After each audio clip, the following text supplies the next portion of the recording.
all felt those emotions: happy, sad, angry, even afraid.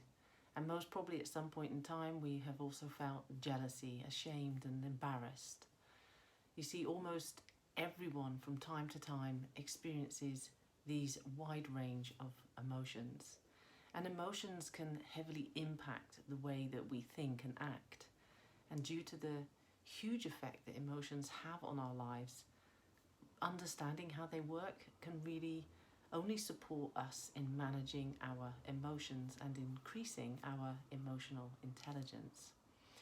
So in this video, I'm going to share with you how emotions work, what causes emotions to surface, and what is happening during an emotional episode, and how to figure out what emotion you are really feeling. Now, before I dive in, let me just introduce myself. I'm Rachel G and I'm a spiritual growth coach. And I love encouraging people to live and own their truth. I believe that no one is broken or needs fixing. Only each of us are responsible and need to be willing to integrate all of who we are, to reunite all those parts of our inner self. The intention with my videos are always to help raise awareness around subjects that, I feel play an important role in the journey of growing one's true self. So, without further ado, let's talk emotions. So, what causes our emotion? Simply said, thoughts. It's our thoughts that often are causing our emotions. And so what this is really implying then is that you and I could experience the same situation and yet feel very different emotions, because we have different thoughts about the situation that we're experiencing. Maybe you can recall a time when your own family and friends where this actually has happened. And it occurs because everyone has their own unique filtering system in how they perceive things. And for the most part, the filtering system is created during our childhood years. The many different thoughts that we have will create many different responses. So firstly, in how our body will react. Secondly, to what we pay attention to and what we think about. And thirdly, actually how we behave. And as we notice these changes, we need to be using them to help us know what emotion it is that we are actually feeling. You see, evidence suggests that certain kinds of thoughts lead to certain emotions. So, if I believe that I am in danger and I think the thought I am in danger, then more than likely I'm going to feel fear. If on the other hand something happens exactly the way I hoped it would, then I might be thinking the thought, yes, I got what I wanted, and feel really happy. If I am thinking, however, that I've been betrayed by a good friend, then most likely I'm going to feel angry. So, what happens during an emotion? When an emotion is triggered, you experience what is known as an emotional reaction, which affects you on 3 levels: physically, mentally, and behaviorally. Firstly, the brain changes what is actually happening in the body. So for example, your heart begins to beat faster when you are feeling afraid or angry. And you may begin to cry when you are feeling sad. If you watch something that maybe makes you feel happy, you begin to smile. So secondly, an emotional reaction has you thinking differently. I like to think of it like this: the emotion invokes a form of support through either tapping into memories or seeking an external feedback as evidence. So let's say that you are feeling sad.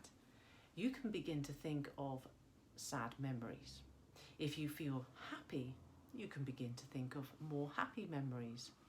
When you feel scared, you may start to kind of like look around your surroundings to see, is there any more danger in the vicinity? Which induces more thoughts about scary things. Likewise, if you're happy, you will usually notice, right, that there are more things throughout the day that keep you feeling happy. And the third part of an emotional reaction can lead you to behaving in a different way than you would normally do. So maybe when you become angry and you start then shouting, or when you feel sad, you may want to spend more time alone. And if you get scared, then you may just want to flee from the situation. So how do you know what it is that you're feeling? You see, feelings actually can be quite confusing. It can be difficult to know what you are feeling at times because the same type of emotion can feel very different depending on the situation. And a simple example of this could be like public speaking versus coming face to face with a dangerous animal, for example. In both situations, you can feel afraid, yet the fear will be experienced very differently. And there are also types of emotions which can sometimes feel similar. For example, both anger and fear can make you shaky and make your heart, beat faster. So knowing what you are feeling is important, and therefore it's good to pay attention to the emotions and to take the time out to just figure out what it is that you're feeling in any given situation.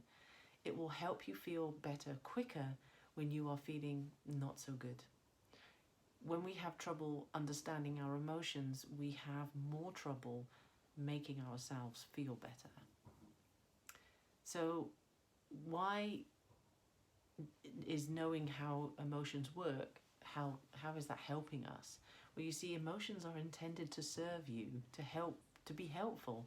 And for this very reason, we need to be listening to the messages that they hold. And I have a free PDF called Emotions Guide, where I list 10 and their messages.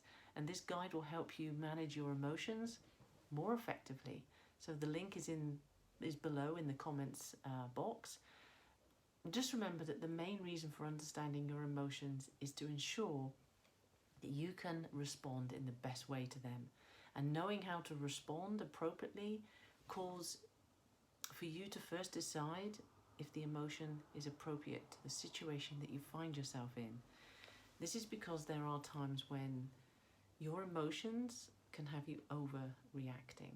And often this is related to triggers that have to do with your basically inner child wounding.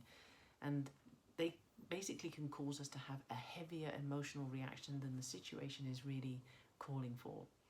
And if you want to know more about your inner child wounding, then just please check out my video on Shadow Work Explained. And finally, please support my channel by liking this video and subscribing to be informed when I post my next video. But for now, take care and take good care of yourself. Bye-bye.